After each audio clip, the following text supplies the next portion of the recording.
diba? Nakasomblero ako. Bakit ako nakasomblero? Kasi umahambol sa amin ngayon mga kadudes. Outfit check. O, ito ang outfit check ko. O, yan o. Ayan ang outfit ko ngayon. Nakabota ako. Yan, nakabota. Tinday. At yan, naka-short lang. Siyempre, naka-t-shirt at naka-sombrero. At mahipamunas ng sipon. Oo, mga kadudes. Sa sipon ako ngayon. Malamig kasi sa amin dito ngayon sa Oriental Mindoro. So, yun mga kadudes. Kamusta naman ang mga baboy nyo dyan ngayon? Yung mga namimili dito sa akin ay sinasabihan ng arte ko naman daw masyado. Kasi daw kung maka-sanitize ako sa kanila ay wagas. Bakit kamo? Inubusan ko lang naman sila ng binanaw na Sunrox at sabon yung kanilang paa at kamay. Pagpupunta sila sa farm at syempre isang tao lang ang titingin kung bibili ka talaga, diba? Hindi na kailangan ng madami. Kasi ang virus ay dala ng tao, hindi ng hangin. Kaya kailangan natin mag-ingat mga kadudes. Saka bakit ako nag-iinarte?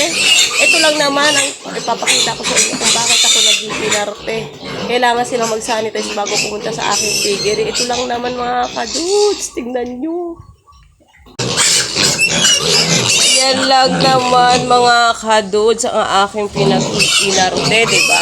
Ito lang naman. Bakit ako masyadong maarte magpasilip ng aking mga biig.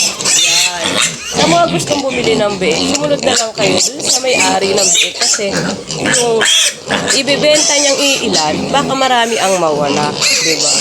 Kaya kami nag-iingat mga kadudes kasi dito sa amin ay sa Oriental Mindoro ay may kaso ng ASF. Siyempre, as a farmer at mag-aalaga ng baboy, siyempre nag-iingat kami para hindi ma-infect ang aming mga baboy. At nag-iingat talaga kami kasi mahirap mga kadudang mag-umpisa. Sana maunawaan ng mga buyer namin na siyempre bago nila makuha itong mga baboy namin ay alagang-alaga naman namin. Para siyempre wala ngang virus na makakapit. Kaya sana pag nabili nila ay ganun din ang pag-alaga nila, doble kasi ang virus nandyan pa rin.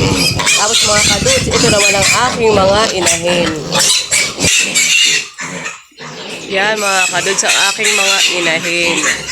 Kaya makikita nyo malumot na yung aking dingding. Kailangan ko na namang brasin yan. Sa dami nitong mga kadudes ay yan.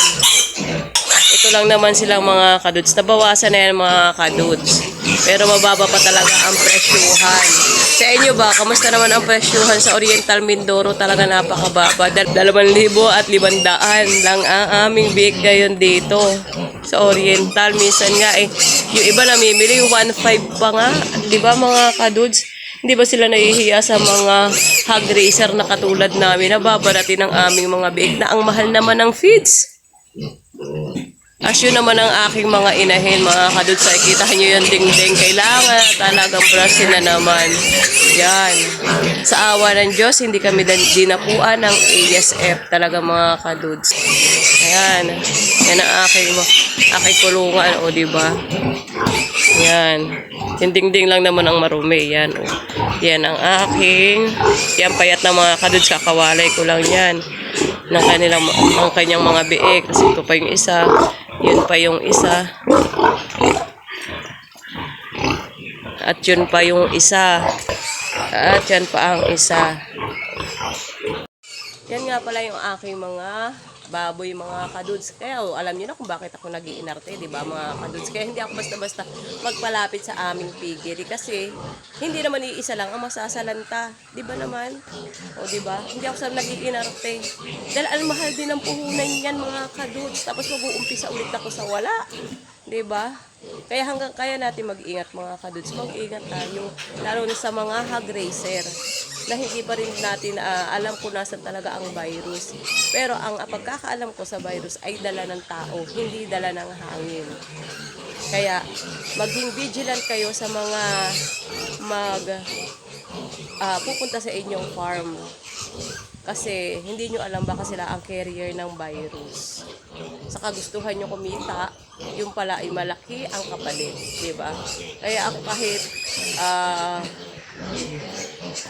Gusto kong magbenta, gusto ko na may benta itong mga biik ko. Hindi ako masyado talagang nagmamadali. Kahit kami ay hindi naman sa walang-wala. Kahit kakaunti na ang aming salop, ay talagang pinipilit namin pagkasyahin. Diba? Hindi kami nagmamadaling ibenta. Kasi nga baka kapalit ay virus. Kaya sa ating mga hog racer, mag-ingat tayong lahat. Yun lang mga kadudes. Bye!